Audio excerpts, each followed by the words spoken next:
இன்னைக்கு எங்கள் வீட்டில் அடிக்கடி செய்கிற பால் கொழுக்கட்டை தான் செய்யப்போம். அரிசி மாவு இடியாப்ப மாவு எது வேணாலும் எடுத்துக்கலாம். 1/2 கிலோ எடுத்திருக்கேன். கொஞ்சமாக உப்பு, மாவில் கொஞ்சம் கொஞ்சமாக சுடு தண்ணி ஊற்றி பிரட்டிக்கலாம்.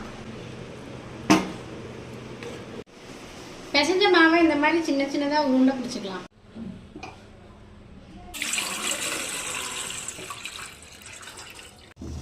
தண்ணி நல்லா கொதிச்ச உடனே இந்த பால்ஸ் எல்லாம் தண்ணியில் சேர்த்துக்கலாம்.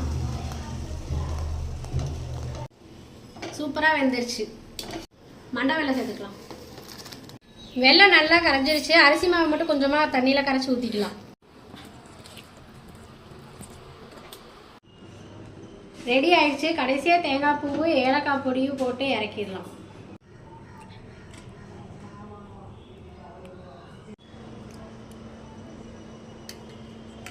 நல்லா வந்துருக்குங்க.